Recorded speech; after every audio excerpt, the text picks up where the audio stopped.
So we've got an end of term feel to us for today's event. And usually we just have the 3 presentations this time, so we can all bunk off half an hour early. The first 2 presentations, though, are both going to be looking forward to next term. Toby Tucker is working with the Scottish Government and the Glasgow Credit Union on a pilot scheme that, as it happens, is going to bring together a lot of the themes that we've been speaking about at these events the last few months. Advancing the customer journey, providing finance, public and private sector working together, new financing techniques, all the working towards a common goal, a pilot scheme that's going to go live soon after the summer break. We'll be hearing about that very shortly. After that, we're going to hear from a punk, specifically a solar punk. And if you don't know what a solar punk is, neither did I until I met Tobias Temmen.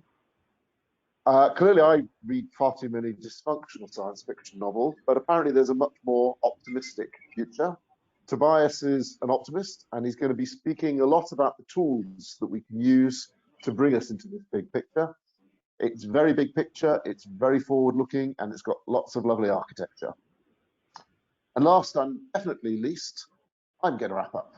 I'm going to talk a little bit about the last 30 presentations that we've had in the series.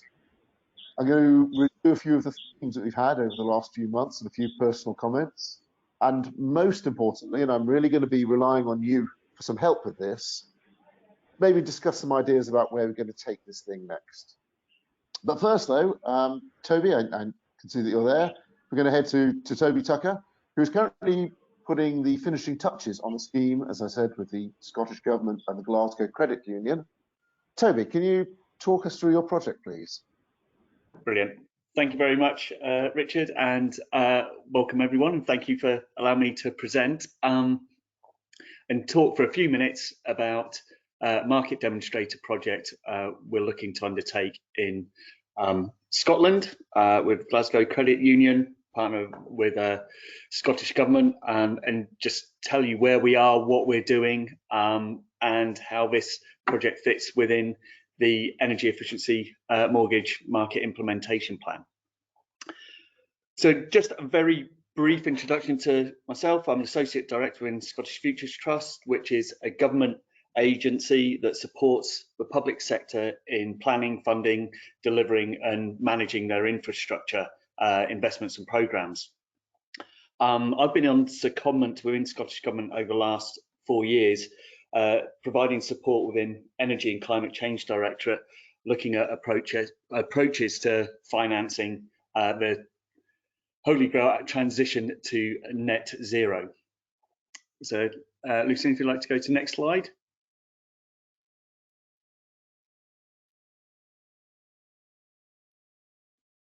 Okay, brilliant.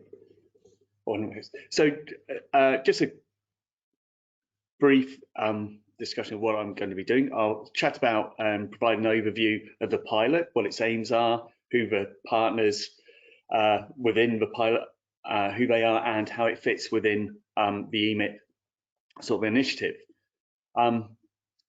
In delivering some of the measures for here, the acronym GCU, Glasgow Credit Union members, what are the key challenges we're trying to overcome?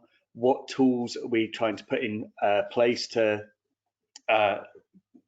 do that? We're going to be looking at the use of specific roles, which will hopefully create a seamless customer journey for people looking to undertake retrofit investment within their properties. And then at the end, just open informal discussion to the floor, thoughts, comments, help, that would be most welcome. Excellent. So next slide.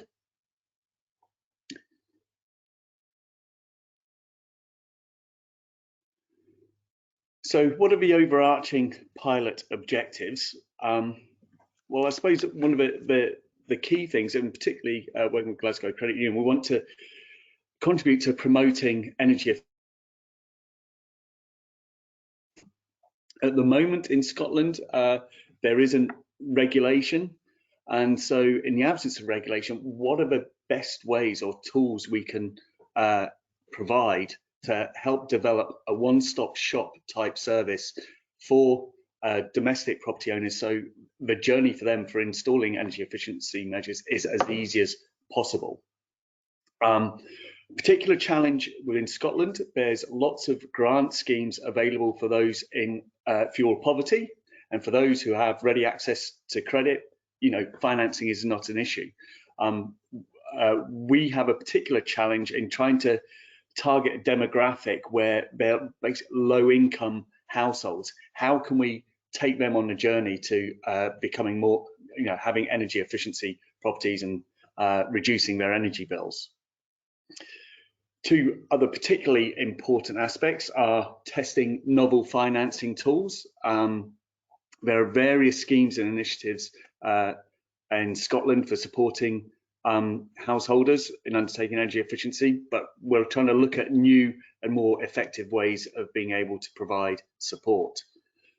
And with that in mind, we're hoping some of these tools will actually allow scaling of this pilot project, not just nationally into Scotland, but actually take all of those learnings and actually expand them across Europe. So that's the sort of main four objectives of our pilot. Okay, next slide, Lucy. Thank you. So this is just a brief overview of the key project partners. We've got Scottish Government, says what it is, a government. Particular things for Scottish Government, has certain devolved powers separate from UK government. So some things it can do by itself, which is great, but other areas are termed reserved matters, which put restrictions on what the government can do by way of action in trying to decarbonise Scotland's estate. We've got Glasgow Credit Union. We're a relatively small financial institution with about 50,000 members, but they offer all sorts of financial products to people who live and work within the Glasgow G postcode area.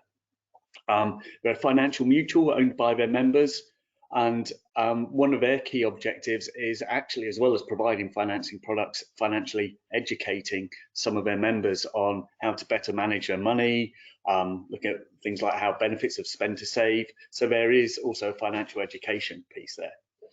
And finally, this is a project under EMIP.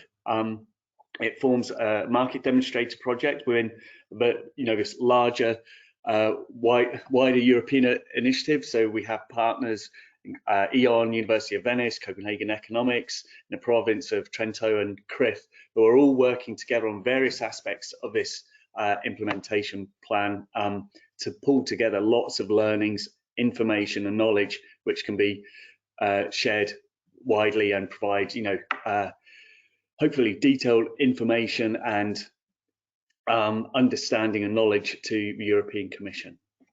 Okay, so next slide. So where does the pilot fit in the wider scheme? So at the bottom here, we've got a market demonstrator, which is being run in parallel with a sister scheme in the province of Trento in Italy. Part of this pilot, we would like to see development or use of the green mortgage label. So we will actually have that label covering one of the products we'll be using with the Glasgow Credit Union.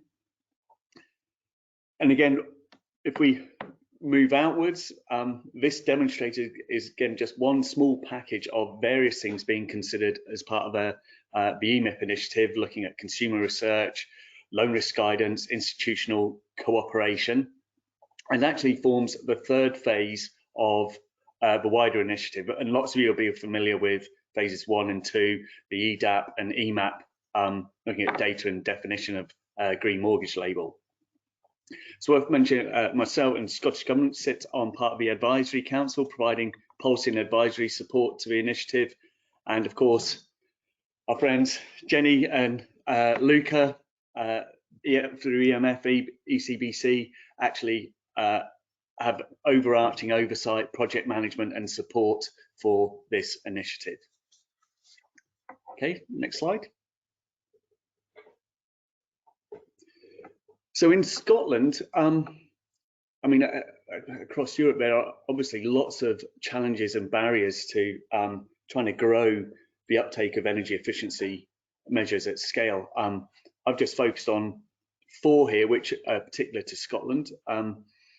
One is available routes to market. So Scottish Government has various direct initiatives it supports, but what we're trying to do is say, well, actually, can we look at alternative routes? So Scottish Government provides direct loans, grants, etc. to individuals, but they apply directly to Scottish Government.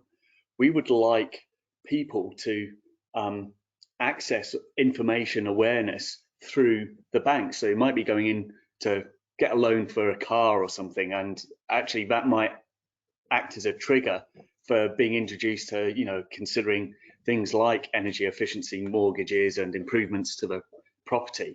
So that's key for Scottish Government. Another significant area is crowding in private sector investment. Scottish Government has limited financial resources, and so the resources it does have, how can those be best deployed and used to support the wider market in growing energy efficiency uptake?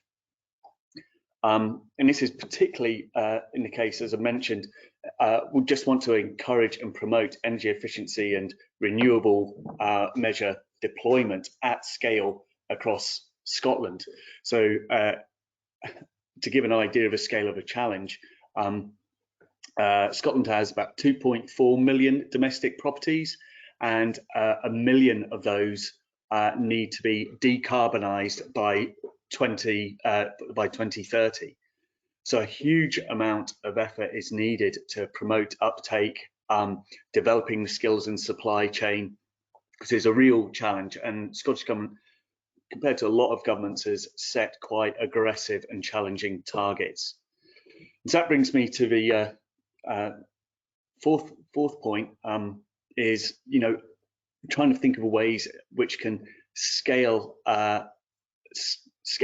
using this pilot to meet that those targets, and using those learnings, because all jurisdictions across Europe have the same challenge. We're all trying to reduce carbon emission footprint. So having routes and approaches, methods which can work, hopefully can be shared widely and actually allow Europe to accelerate this need for energy efficiency improvement as quickly as possible, I should add. Okay, next slide. So I've put here in overview, you know, what is a very high level sketch of the customer journey for someone looking at energy efficiency improvements, and from within this pilot, looking at the key areas. So you have initially advice and information. Someone's on, switch their mic on inadvertently, I think. Okay, thank you. Yeah, so starting from obtaining initial advice and information to actually thinking of, in more detail about what might be done to their property. So looking at the assessment process, then you know, applying to the Glasgow Credit Union for financing, which we'll talk about next.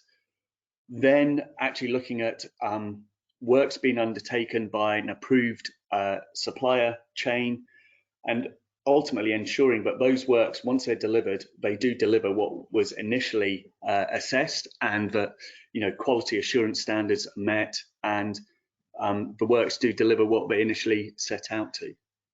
So we're just going to look first at the sort of the new sort of financing product we're looking to implement. So next slide, please, Lucy. So this pilot is going to use a guarantee, or a mortgage top-up guarantee, from Scottish Government to Glasgow Credit Union. On this slide, we've got some key sort of metrics of properties in Scotland. So average house values, what the average long-term loan to value is, average equity, in-house. And what we're thinking is probably easiest illustrated by example is someone buying a property for, say, €100,000, receiving and they've got receive a mortgage for €90,000. But if they undertake energy efficiency improvements, let's say 10 to 15,000 euros, so that money is being provided by Glasgow Credit Union, but that risk is being underwritten by the Scottish Government. If we go to the next slide, Lucine, we can talk about why is this good? What are the various benefits? Well, key things from a government perspective, it crowds in private sector money. We're just using Scottish Government's, the strength of its balance sheet to be able to crowd in that private institutional money. So that's brilliant. Route to market. Again, Glasgow Credit Union, it has lots of access to members. It can engage with them and talk about improvements. As well, the guarantee is actually relatively low risk.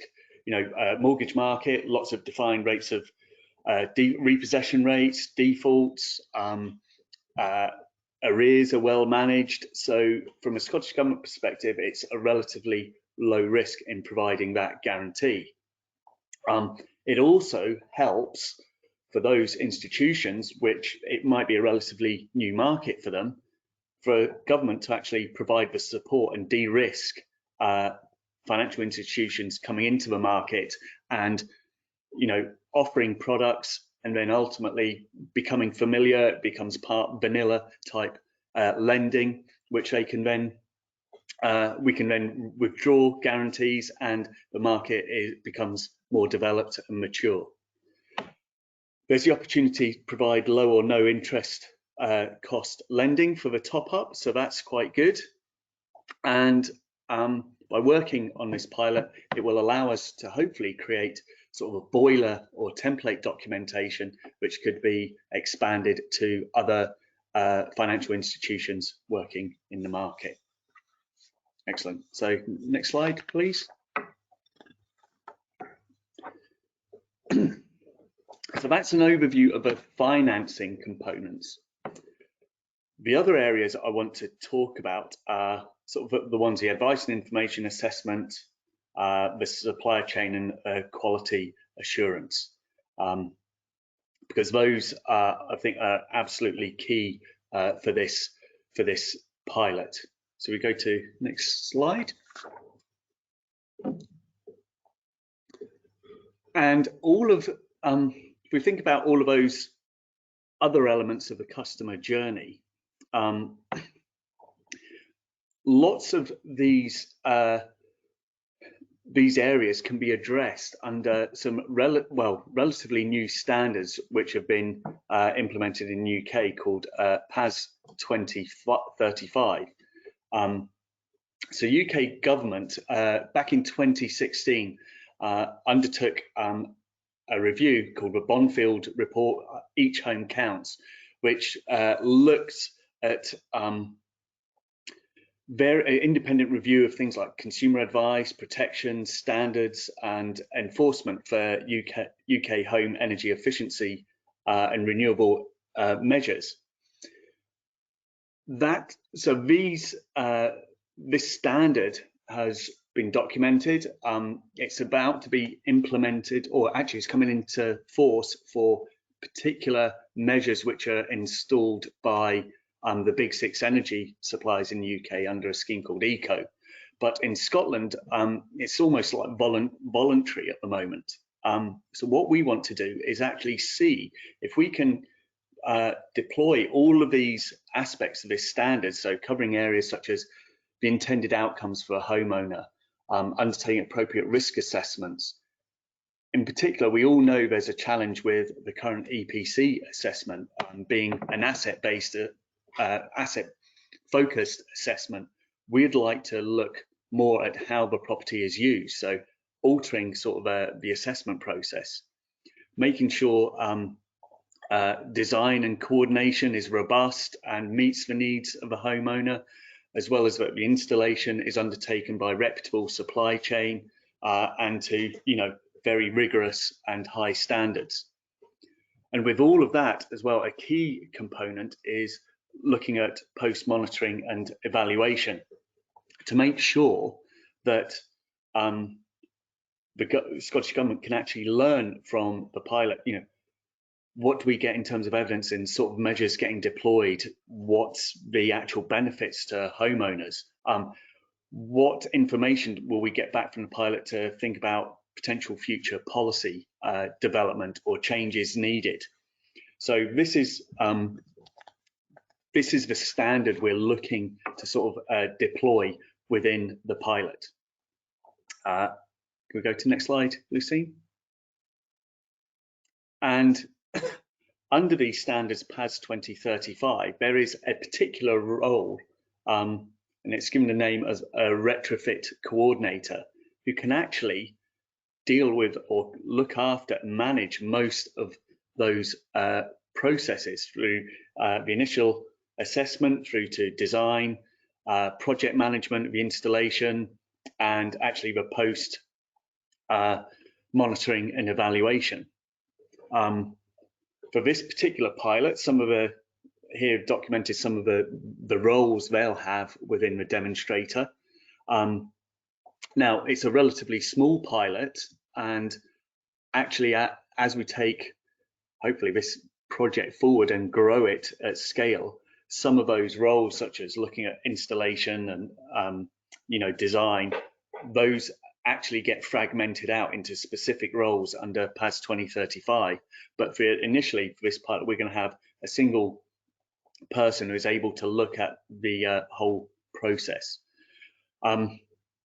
So the benefits, from a demonstrator perspective, we've got someone who can provide a key role for oversight and management of the pilot. Importantly, the Scottish Government, they in effect can act as an intelligent agent for Scottish Government, providing feedback and information arising from the pilot as it progresses. And that can be used to support ongoing initiatives, policy development, and actually real life experience of trying to deploy these standards on the ground and what might need to be changed as we grow the scheme going forward.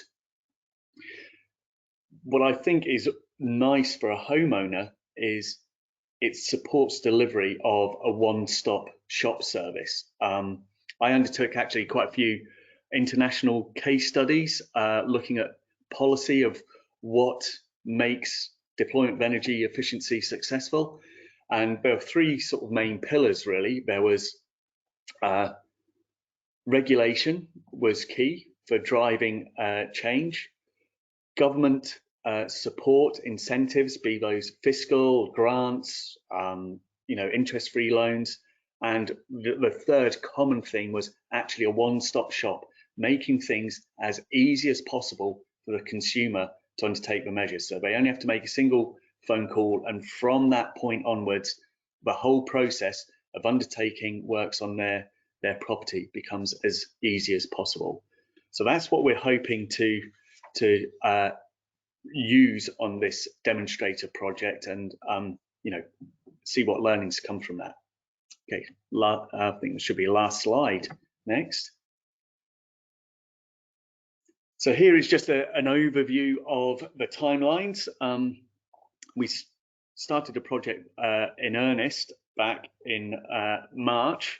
We've had various submissions and approvals from ministers to start delivering aspects of a project, and at the moment working full tilt at the moment to establish some of the key scheme components. So we're developing heads of terms in terms of guarantee agreement with Glasgow Credit Union, looking at the retrofit coordinator role and the specification of that, with a view to hopefully finalising delivery or launch of a scheme probably September, October this year, which will then actually have probably a couple of years to run, so we can look at, and gather some of that evidence on how successful the pilot is.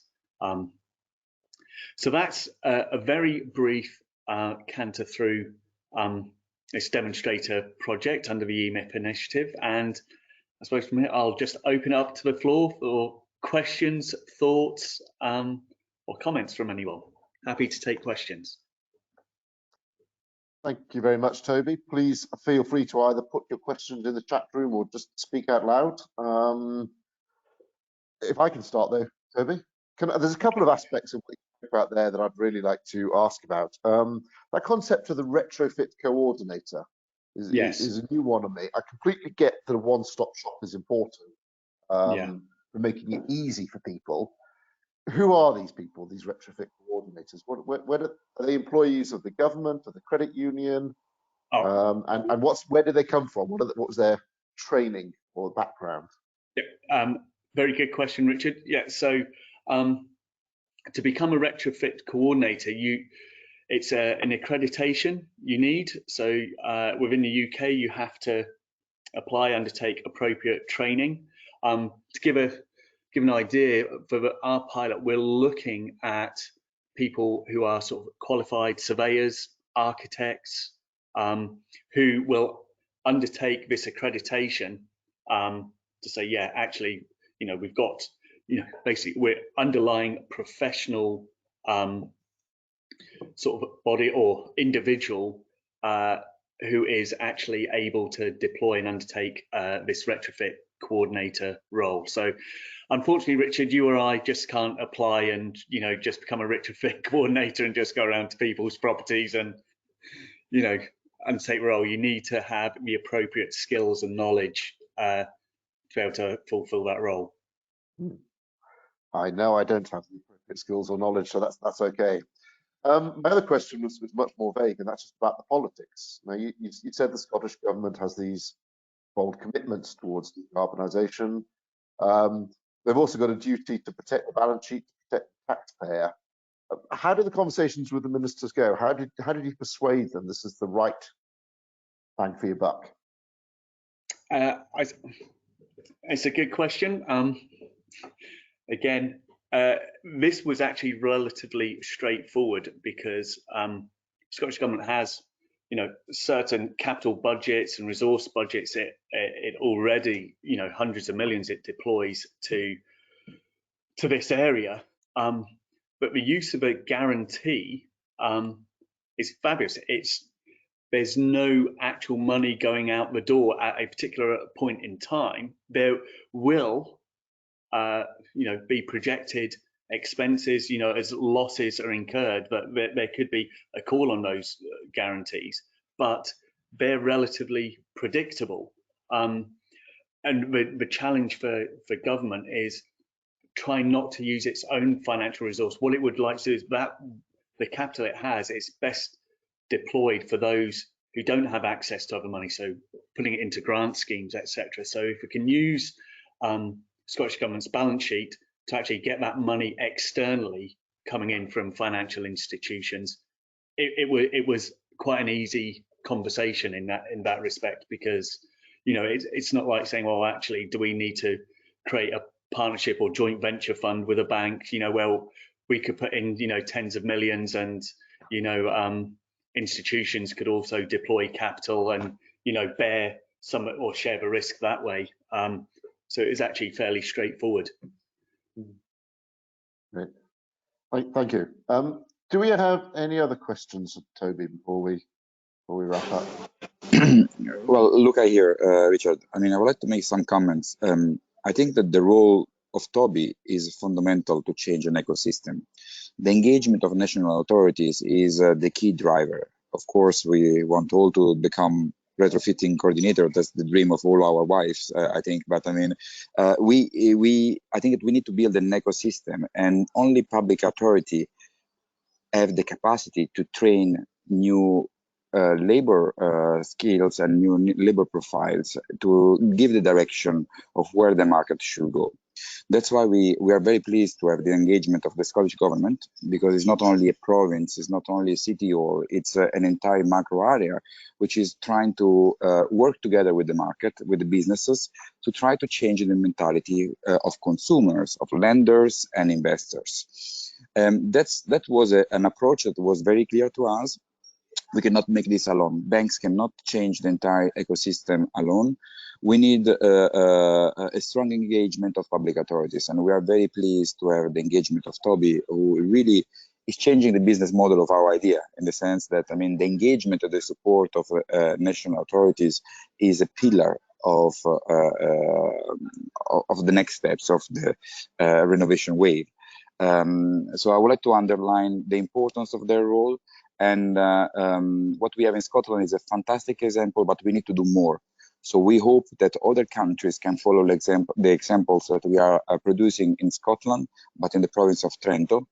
And we can really combine and leverage, I would say, from the resources from the public sectors with the resources of the private sector. That's the key spirit of our initiative.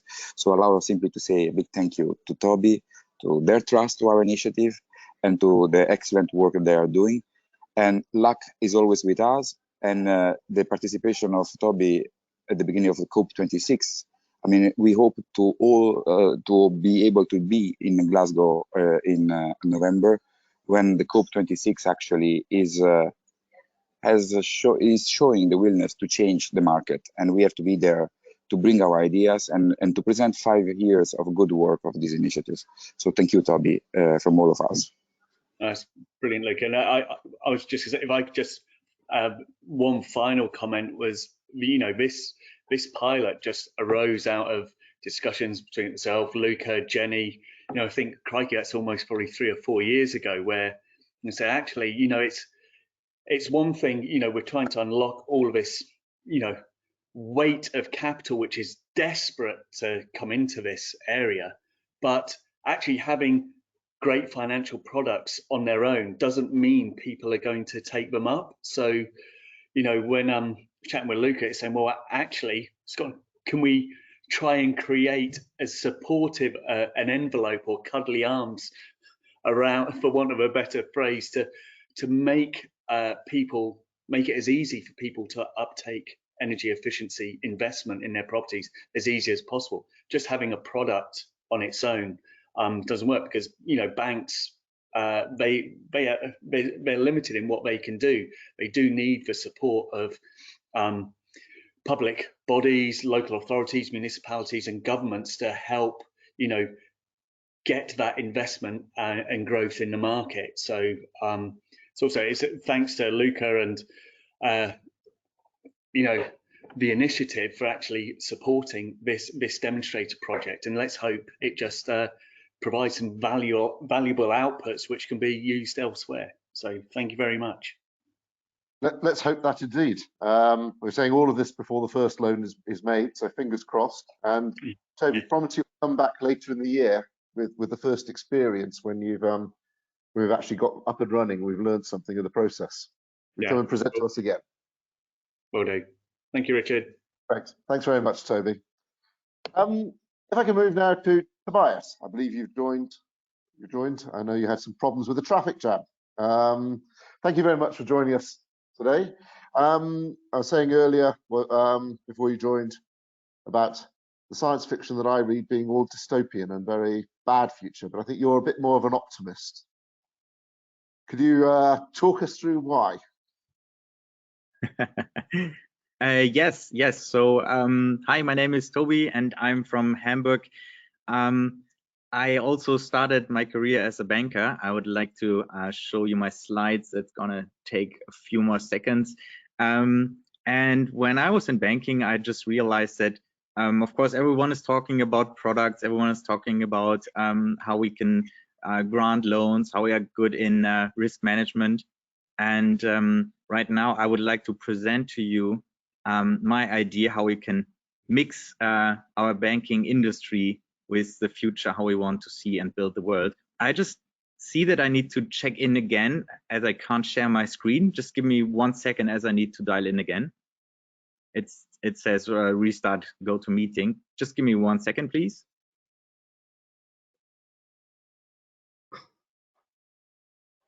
GoToMeeting is letting us down today, I think, Richard.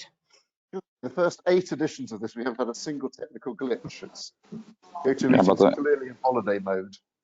But I was kicked out also by GoToMeeting. I mean, they kicked me out when I was on the phone before. So I mean, it's there is some technical problem with the platform, I think.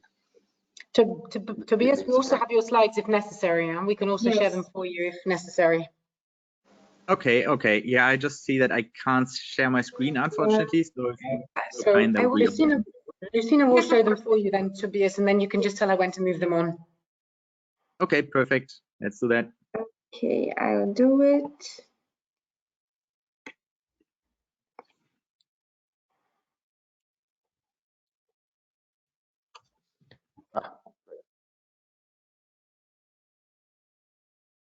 Perfect.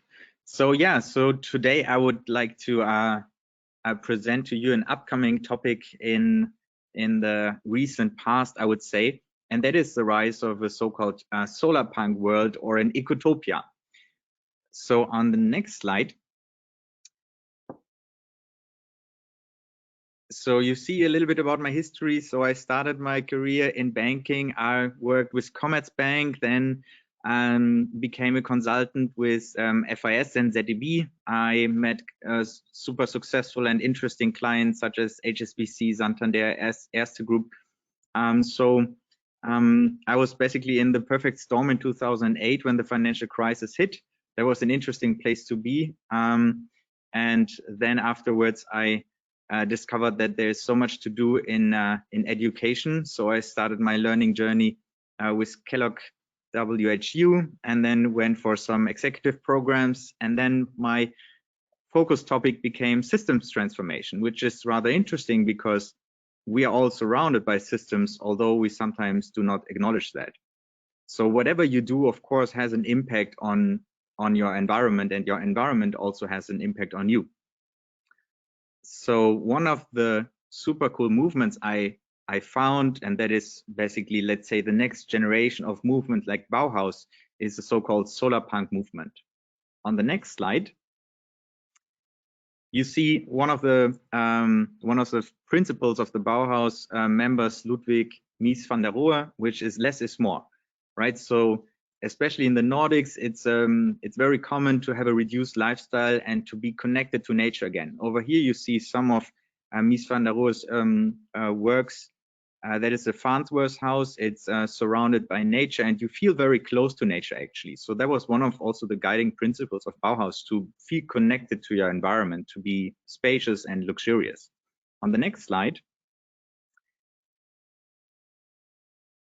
my call right now, and that is again circling back to the EEMI initiative. Okay, let's do some greenstorming. Let's see how we can make sense of it in the context of banking. So on the next slide,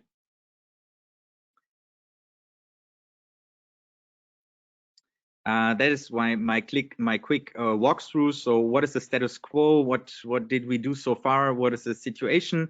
What is my current context, and what is the vision I would like to present to you? On the next slide, diving right into the status quo.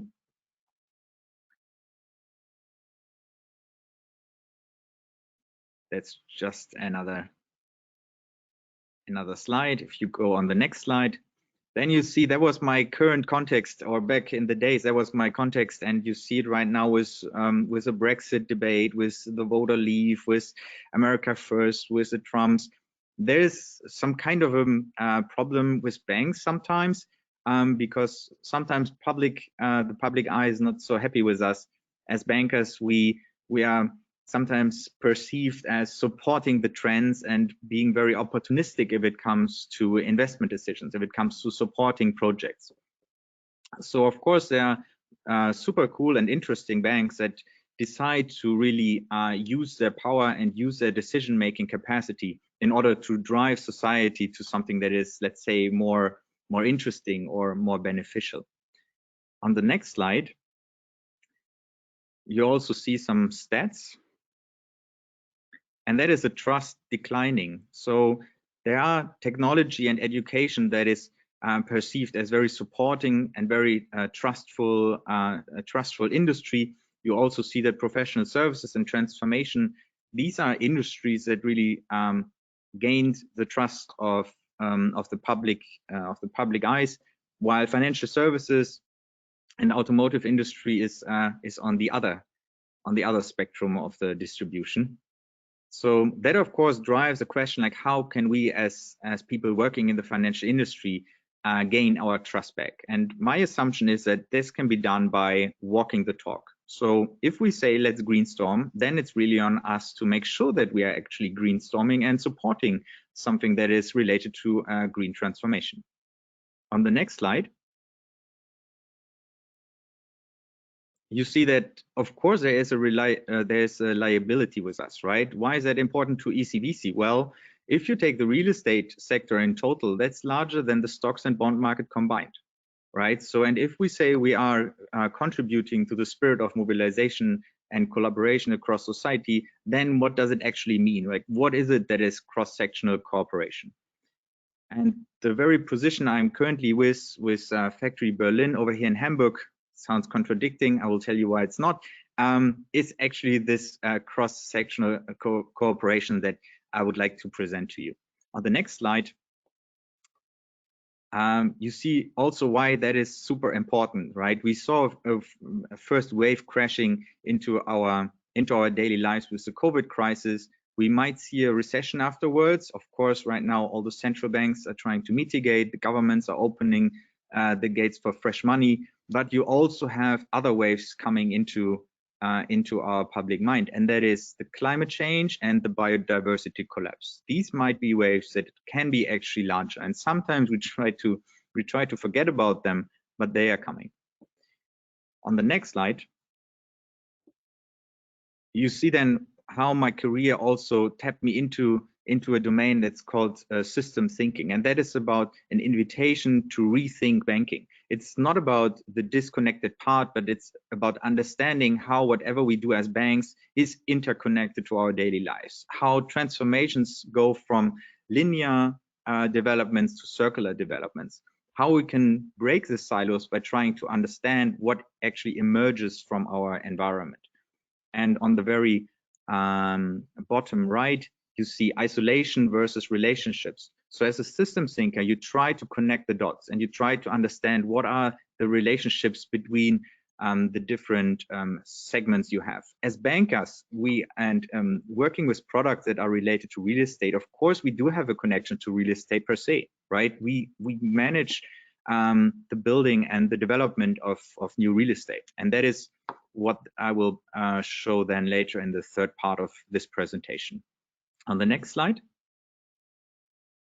there's one model I would like to present to you. You can also later find it on the website. The moment you want to change a system, let's say a mobility system, a healthcare system, but also a financial system, you do have different levers that you can apply. There are different levers that also the regulators tried in the past. That is, you can work with limits or with parameters or numbers, right? You can apply a limit to your portfolio. You can have a flow control, let's say, on money. But if you really want to change the system, you go for the so-called higher leverage points. And the higher leverage points are always connected to what makes us humans a human being, right? That is our mindset, that is our paradigms, that is contributing and related to the goals of the system. So what is it that we want to achieve? Just to give you a brief example, and everyone might have noticed it during the pandemic, the moment you want to change urban mobility, right? Everyone was thinking about infrastructure investments into street, into micro-mobility services. The moment you change the mindset how you go to work, right? You can also work from home. Then out of a sudden you have a totally different lever in the game, right? And you don't need to have very cost-intense investment into infrastructure, but you can rather change the mindset of the people who are obliged right now to go to work, right? And at the moment they work from home, you can have easier investment environments within the city if it comes to urban mobility. On the next slide, you see then that is my current context. I'm currently in this very building that you see here beautifully from the outside. If you can see a little bit of background from my screen, that is the green shades on the window side. And on the next slide, you see where this pavilion comes from, and that is the factory Hammer Brooklyn. What we do here in Hamburg is we reimagine collaboration by connecting people and ideas. And on the next slide, you see a little bit about the content of the ecosystem. So we do the matchmaking between the talent, the entrepreneurs, the artists, and the startups, bringing together corporates and SMEs, investors, and consultants. So that is like a micro ecosystem where all this interesting stuff can happen. On the next slide, you see then some facts about the ecosystem that we built so far. So it's a network of more than 4,000 people with more than 150 startups. And speaking for Berlin, nearly 20% of these interesting startups come from factory. On the next slide, you see one of our current missions over here in Hamburg, and that is related then circling back to what I just said, recycling buildings, right? The moment you start questioning, do we need to build a new building or can we recycle? That is a very case for a recycled building. On the next slide.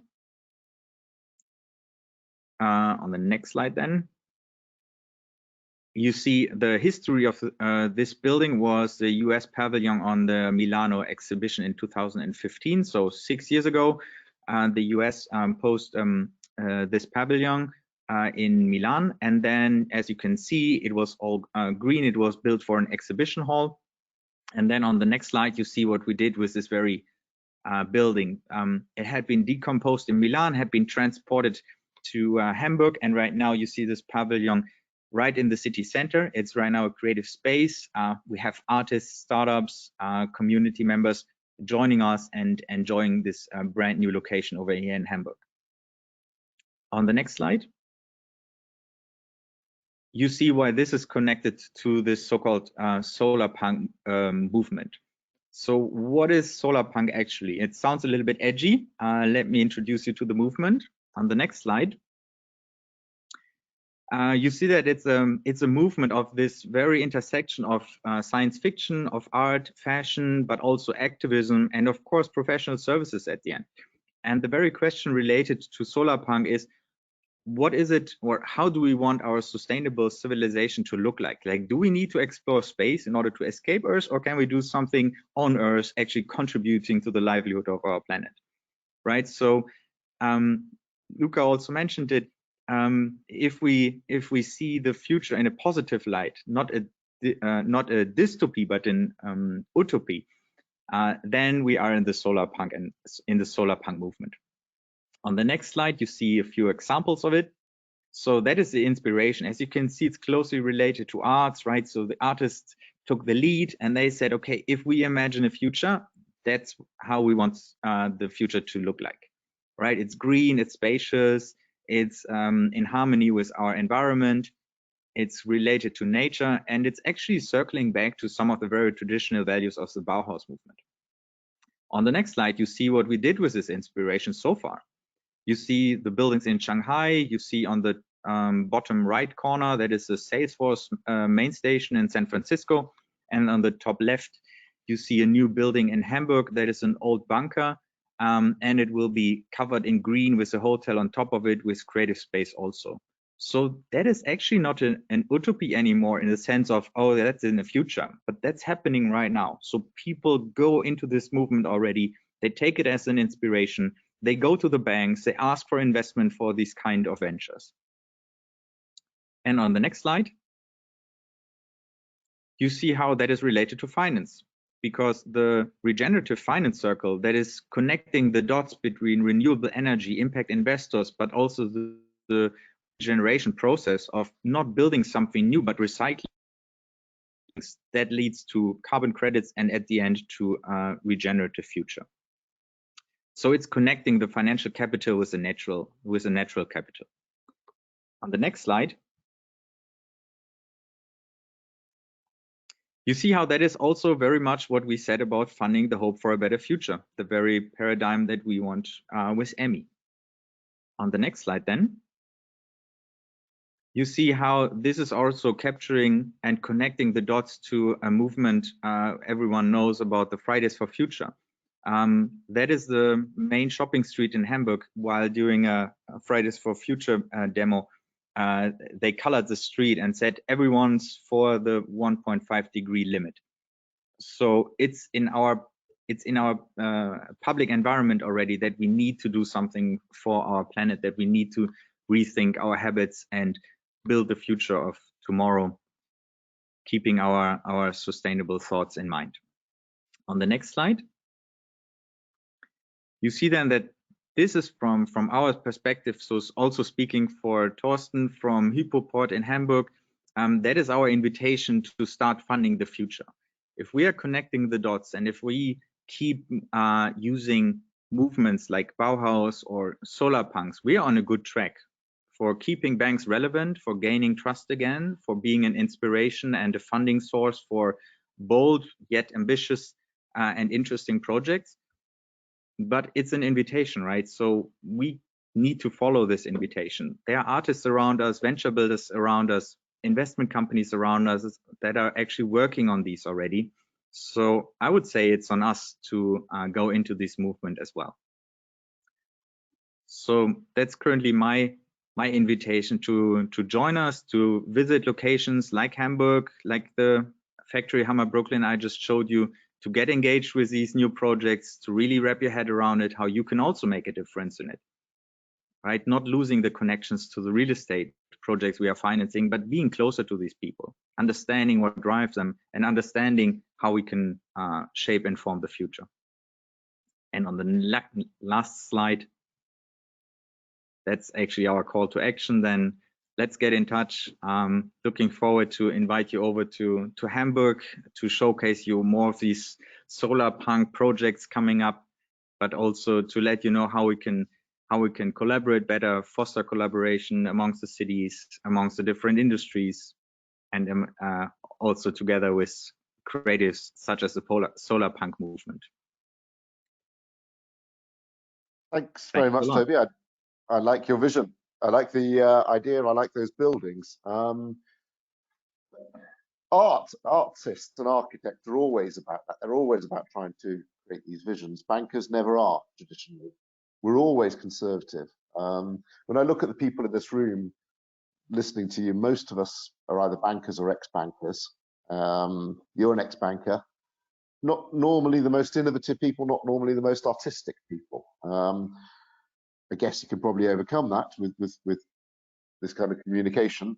But the banks themselves, you know, they're within very strict structures. Their balance sheets are very large and very rigid. Their systems are incredibly rigid, incredibly structured. When you think about this kind of future and you think about banking that's rebuilding trust and keeping relevant, is it the same banks reinventing and overcoming all this inertia in their systems? Or are you talking about new banks, new types of banks? What would you guess? I would say it's a combination of both.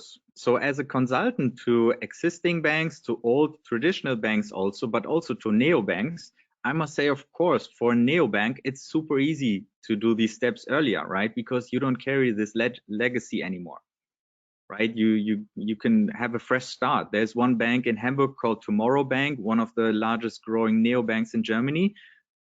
It's called Tomorrow Bank because what they do is banking on tomorrow, right? They are a sustainable and green B2C bank. And for them, it's super easy to come up with a new branding and marketing. For a more established bank, of course, there are stricter regulations as they are established banks. They are also larger organizations. So driving the change and the transformation to thousands of people is, of course, a huge task. But I would say that is necessary. And you also saw organizations transforming, right? You have it in the automotive industry. Out of a sudden, you have a huge push towards sustainable transportation. And I would say the very same is true for banks. If we still want to remain relevant, and if we still want to contribute to building the future, then it's on us as banks to transform. And I would say that's possible. It needs a vision. It needs a vision. What about, let's put down everyone on the call. What about bankers? We're pretty conservative people. And I think people who embrace this kind of stuff, actually speaking to my daughter about this kind of concept, and asked if she would ever go into banking. Hell no, Dad. That is so not cool. Yeah, that was the whole approach. We need different types of people coming into banking. How do we make it? How do we rebuild trust in banking to stop people thinking, no way am I going into the sector? I would say from a system thinker perspective, there's one phenomena, and we call it a pocket of the future. So if you create these pockets of the future, then you see nice things unfolding, right? You see things like people coming together, envisioning something, and then they build it, right? They simply build it and they see how it changes reality. So creating these pockets of the future by having a very innovative team within the bank, or by bringing young people together with old bankers, that might lead to a new dynamics. So I would say it's really about experimenting a lot and really finding these niches, and also going back in history, right? We hijacked, so to speak, the Bauhaus movement, right? A movement like decades ago. It still has its relevancy. And if you circle back in banking history, right, you always had a very close connection between arts and banking. Like the old Medici, right? The Fugger, like they were all very close to society, very close to the artists as well. For some reason we forgot about it, but that's ingrained in the let's say history of banking. During the weekend I was in Berlin with Deutsche Bank art collection, right? Banks had always been played a crucial role in the arts and society movement. Yeah, historically, but has art been able to influence banking, or is it banking saying we've got the money, we want to borrow art to do ourselves? So I've got a bit of background noise there, sorry. Yeah, maybe it's me. Sorry, Richard. I wanted just to make a comment. I don't know if you can. Yeah, please. Yeah, come on. Yeah. Yeah, I mean, I think that we started this journey almost 9 months ago, and we didn't know what we wanted. Actually, we were collecting ideas. We called this experiment Bauhaus, and now after 9 months of fishing ideas around Europe, I mean, I see that all these ideas are part of a very important puzzle that we are building. Let's call this movement. But I mean, I think I'm very much aligned, and Tobias, I'm very pleased to have you as one of the last speakers of this session, because he's opening a new page for our movement, this Bauhaus. I'm with you, Tobias. I believe that the Renaissance was done with bankers, Fugger or maybe Medici or whatever names you want. And I think that this society, this very moment, is changing radically. And we are part of something completely new, and we have no other choice. We have to be part of this this big movement, and we are putting in place all the elements to fish new ideas and put these new ideas in a new ecosystem. What you have presented today, together with Toby, is how everyone can decide what they have to do as contributors to a new ecosystem. Allow me also to accept your kind invitation to come to Hamburg. I think that it will be very nice as soon as we can travel again to come to Hamburg and have a physical section of the Bauhaus. Also, I really need to show the concreteness of our discussion. I mean, for 9 months we were online from different places. Now I think it's time to become concrete, to have public authorities next to us, to have our banks, because there are a few banks, and we have seen some of them very engaged in this discussion. Some people, I mean, most of us, I mean, we had today almost 50 people online in July. It's people that believe that we can make the difference, and we need to factor this in.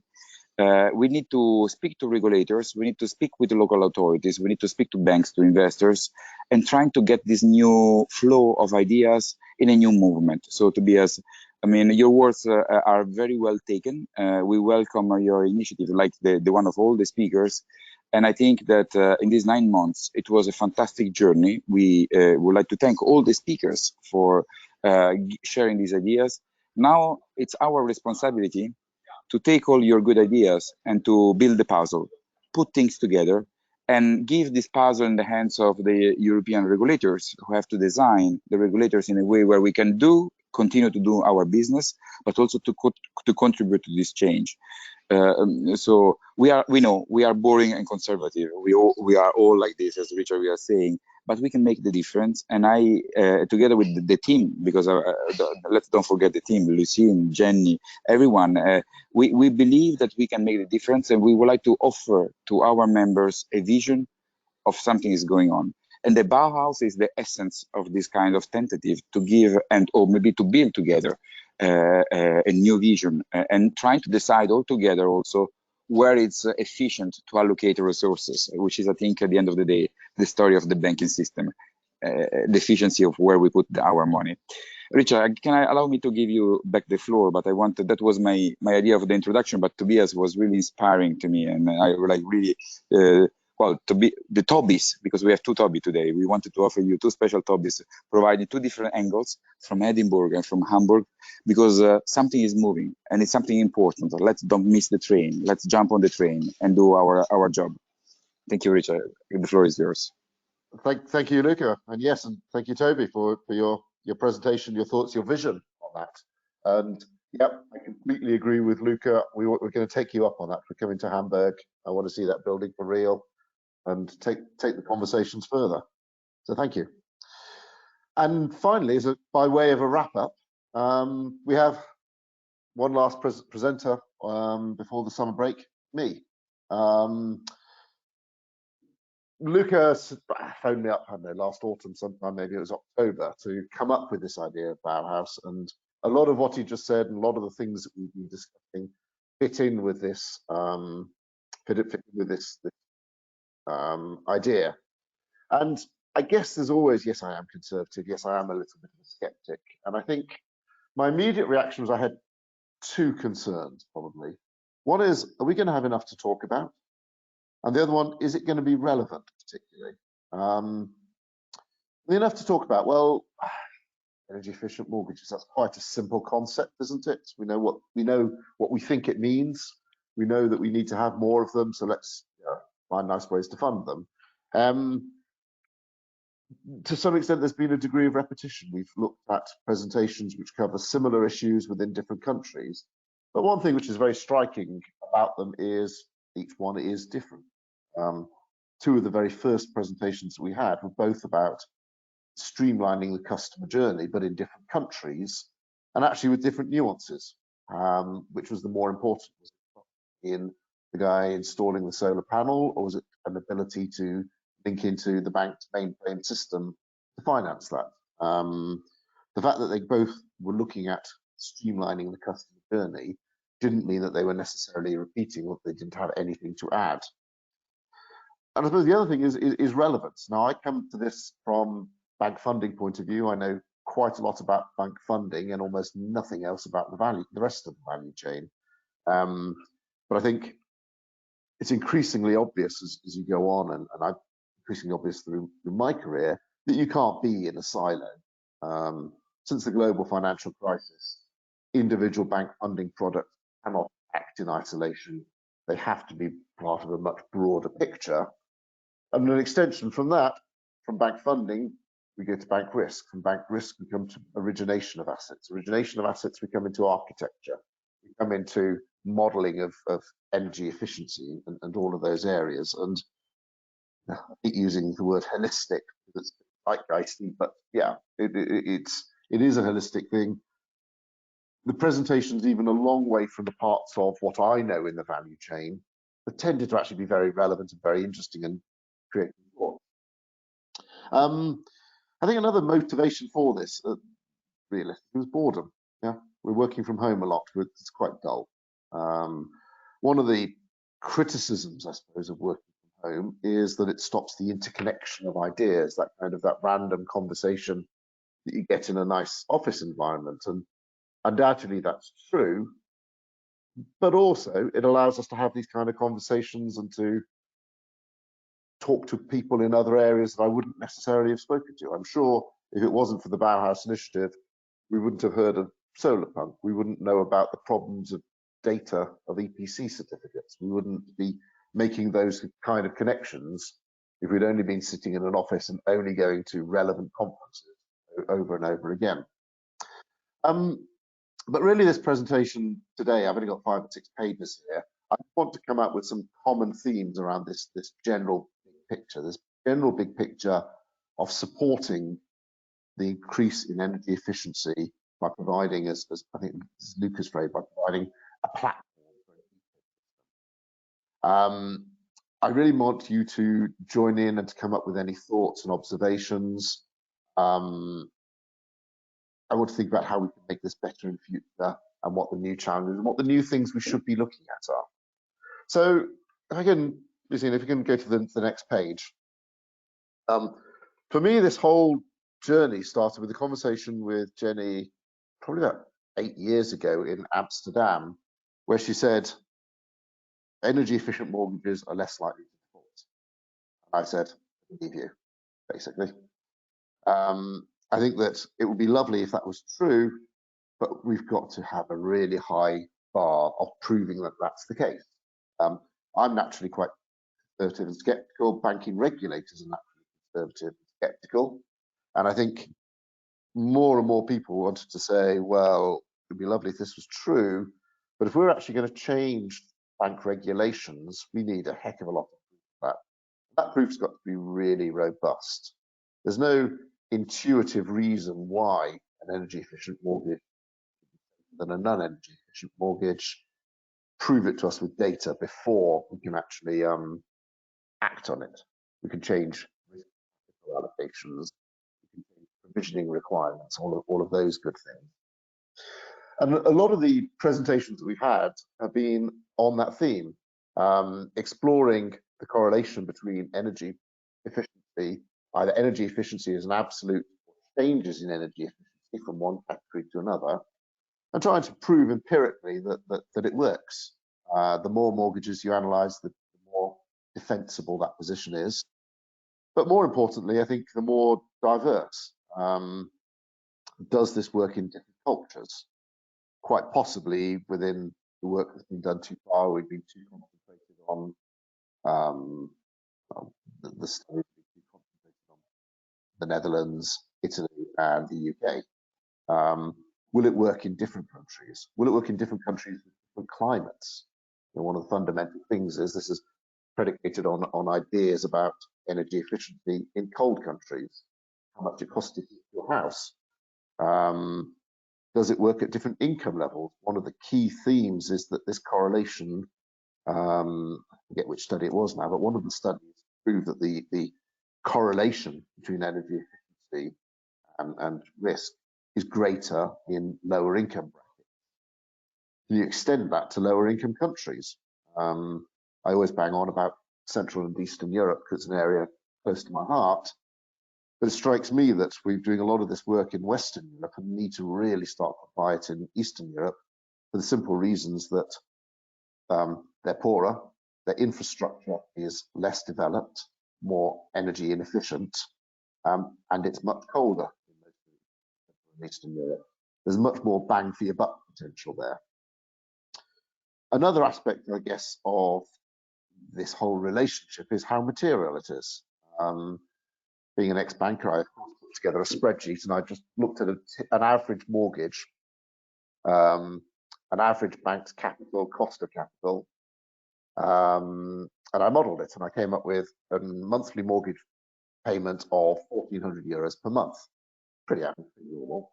And then said, if the riskiness of this mortgage is actually 10% different, how much will that change? And I was expecting either a massive number or a very small number. The reality is somewhere in between. It's about 1%. So I reckon if you're 10% more efficient, and that is reflected in a 10% lower risk weighting, you're saving about €14 a month, or about 8 basis points in terms of an all-in rate. That's too small to be a deal, to be a game changer, and too large to be ignoring. Somewhere in between the two. Maybe we'll come on to that again in one of the later slides. Another area, and this is the Kemmish study, started the debate on this, is the causation. Why is this relationship? Proving it exists empirically is one thing. Proving it exists in theory is another thing altogether. There are many possible explanations. The work so far suggests it's all about the income effect, that saving from lower energy bills, but clearly that is an area which needs to be explored in a lot more detail before we can go to our banking regulators and say, hey, here's a clear proof that you need to start changing the risk weight of mortgages on the basis of this. Again, listen, if we can turn to the next page, another stream within a lot of what we've done is the customer journey, and Toby just now is the most recent example of trying to streamline it, trying to make it easy, trying to make it a one-stop shop, as he quite rightly puts it. Now, this is one of the areas that I know nothing about. I've never worked on the retail side. I don't understand product design, but I think a lot of the points are clear from the one-stop shop points. And a lot of the presentations have identified specific barriers, and I think it's just worth highlighting them. You know, we all know we should do this. Why don't we in practice? Sometimes it's about we haven't got the cash. Sometimes it's about the structure of the building that we live in. Very irrelevant point. It never occurred to me that in a multi-person apartment, everyone's going to buy into it. Some people can't afford that. Hassle factor. I think this is familiar for anyone who's ever had any building work done. It's quite a lot of effort. Anything which can reduce the amount of effort, talking to builders, getting quotes, making them cups of tea, getting them to turn up on the day that they said to, all of the general things about what you need to do to make your house more efficient is really quite stressful, particularly when you've got everything else going on in your life. Financial trust. I think a lot of people saying, are we sure that we're going to get these benefits? How do we ensure that? And then individual priorities. Energy efficiency is nice, but then so is having a patio. So is having other features, other upgrades, extension, conservatory, whatever. Where are our priorities as customers, and how do we define the trade-off between them? The presentation that Eon gave in May with survey-based data on that, I think, was incredibly helpful. Another thing which I found really helpful in this, apologies if this is obvious, but I heard you in one of the first presentations said there's a hierarchy of things that ideally you should be on the left of that little spectrum up there. You should be giving people information, and on the basis of information, it should be obvious what to do. And if it isn't obvious, then maybe you need to persuade. If you can't persuade, then maybe you need to give incentives. If you can't give incentives, then you give penalties. If you can't have penalties, then you have to prohibit bad behavior.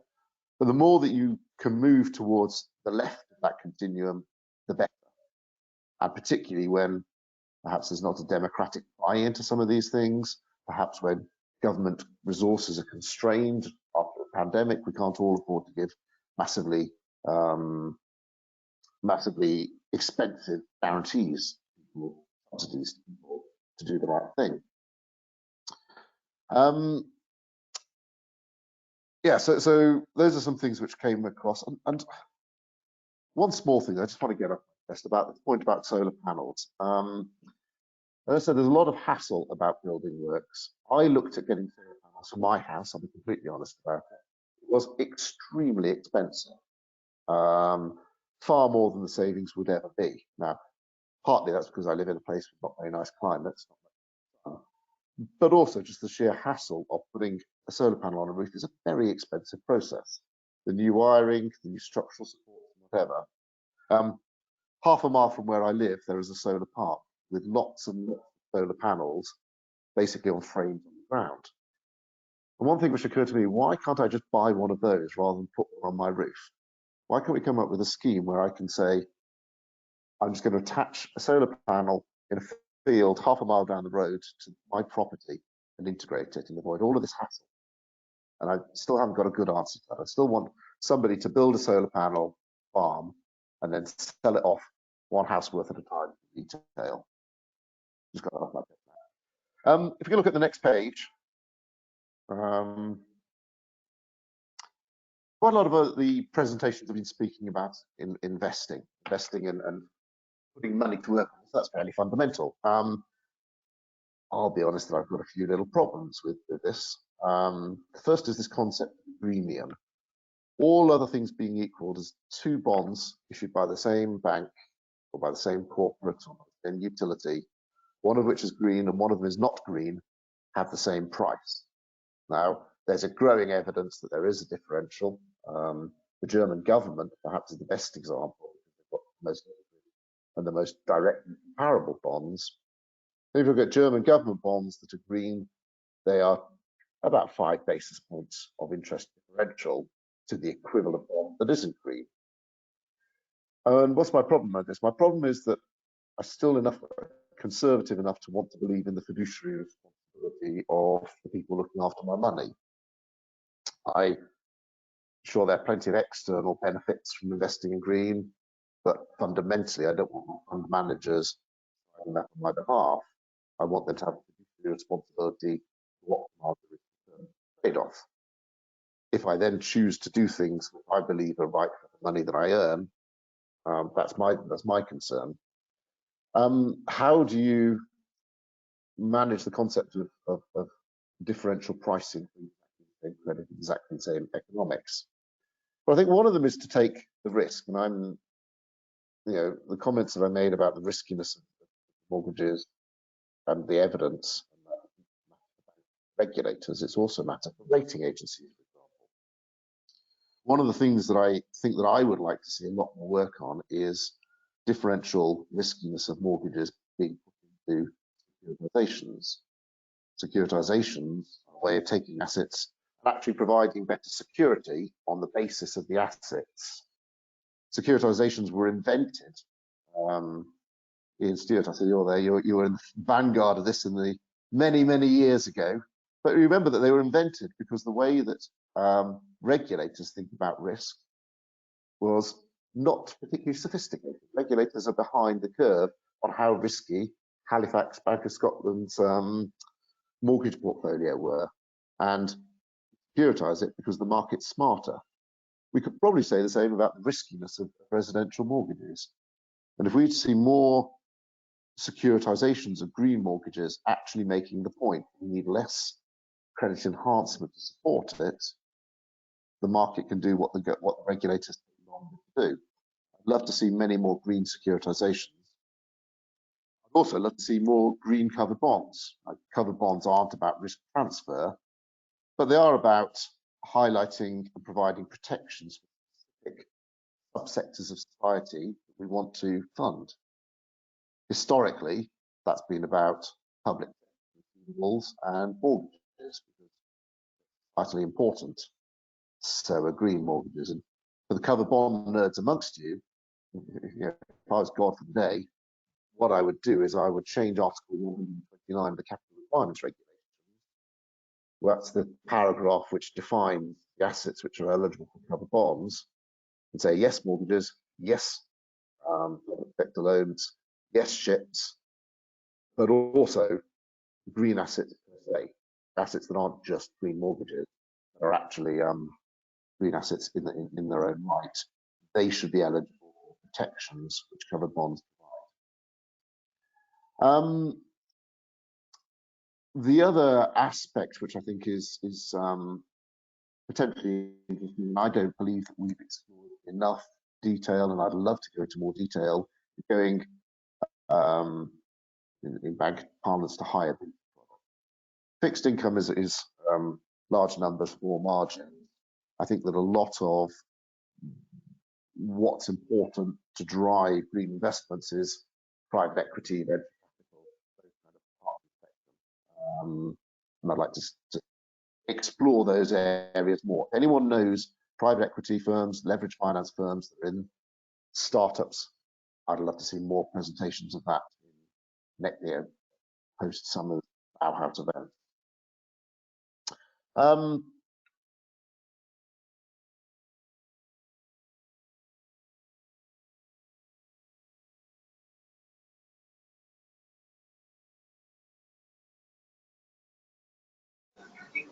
I think that we have lost Richard, Jenny. It's only me, or? I thought it was me actually, but no, I think it's Richard. I think it's gone. Yeah. Okay, allow me to step in here, and well, I will wait for Richard to come back to express our thanking for his great work. I mean, because we asked Richard to be a master of ceremony. Richard, you're back. I don't know if you. I'm back. Oh, sorry. How long was I gone? Okay, now I think yeah. I mean, I'll give you back the floor. Sorry. Sorry. Not sure how long I was back for, but I was moving on to the next slide where we talk about risk. Lucy, please. Yeah, we can speak about risk in terms of risk capital and regulatory. We can talk about it in terms of modeling securitizations, but it's always worth taking a little step back to the three pillars of it: capital, regulatory capital, the supervisory aspects.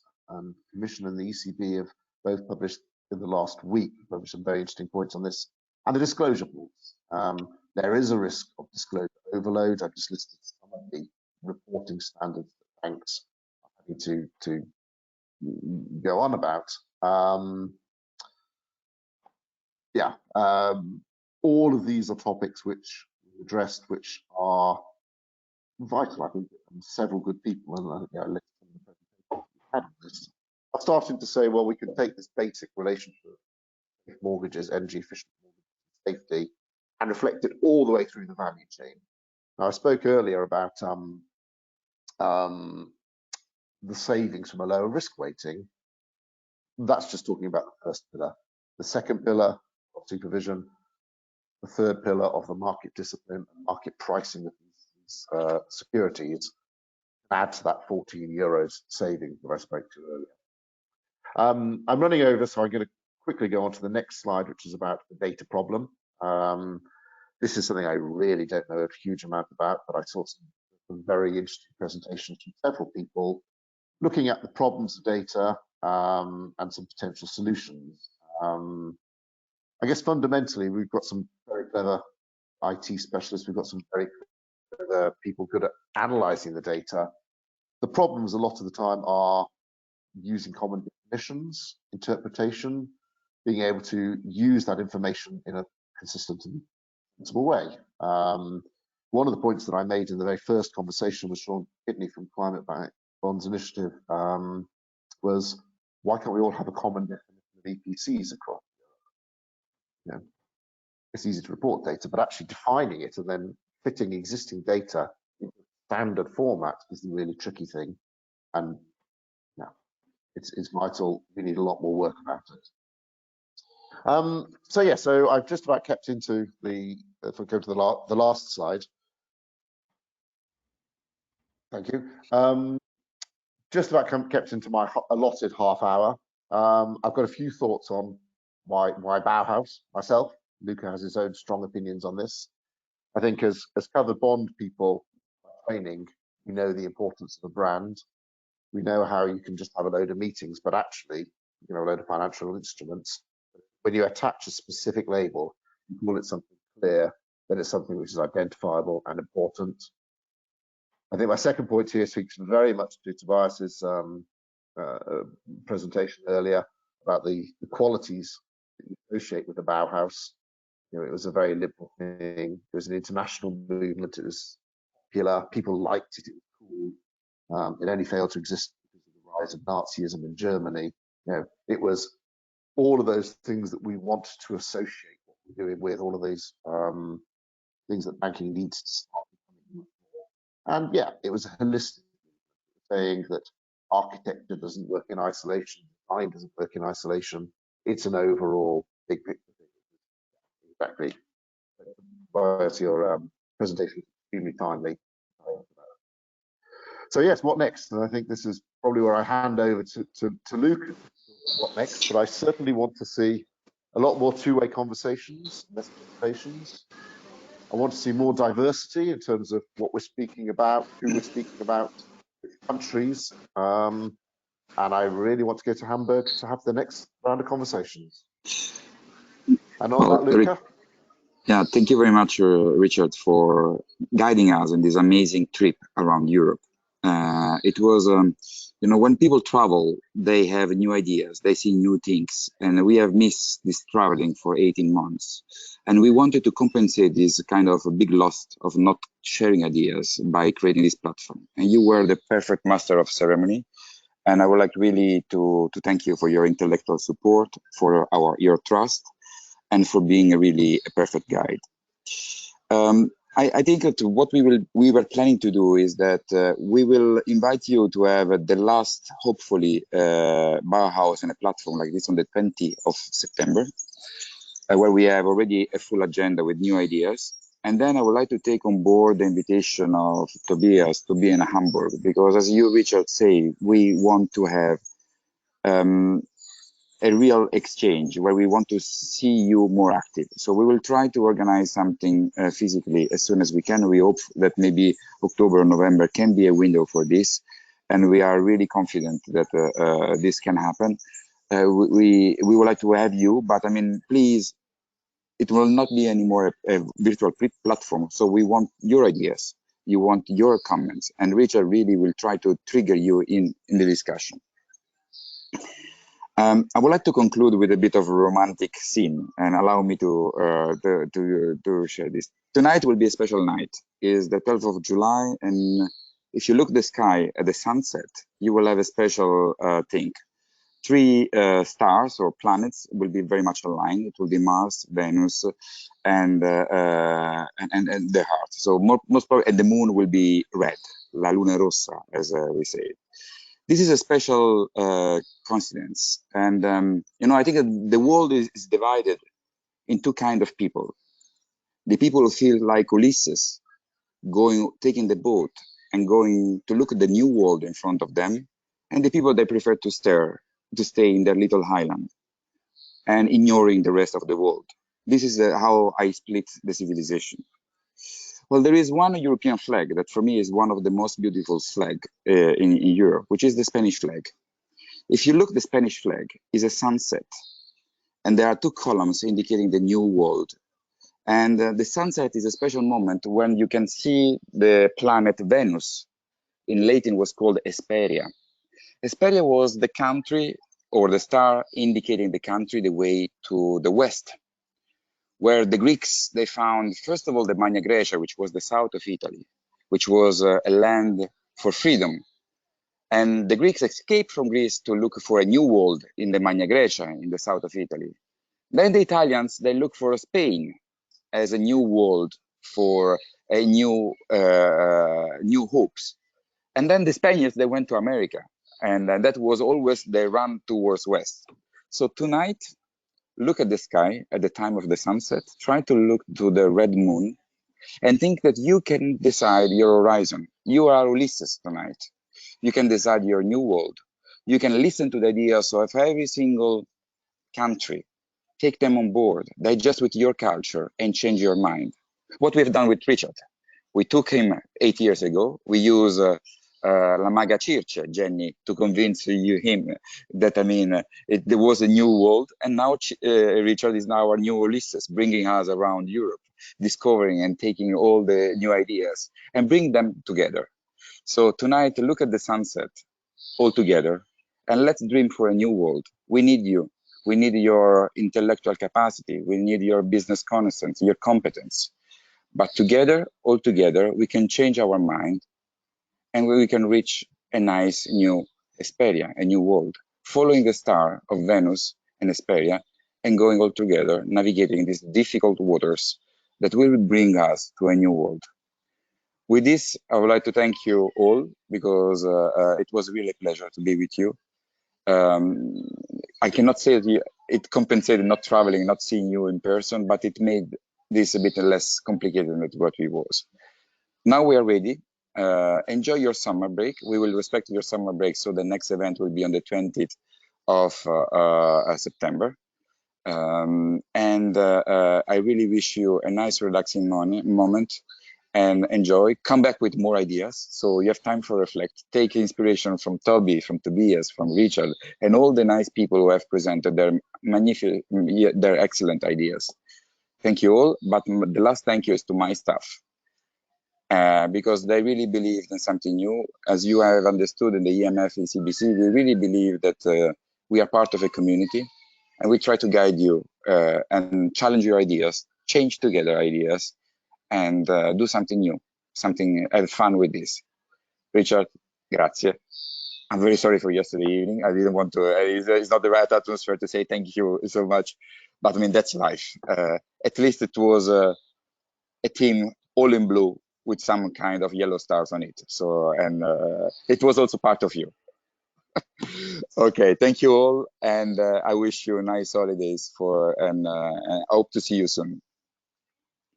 Thank you very much. Everybody. Bye. Thank you. Bye. Bye bye. Bye bye. Thanks.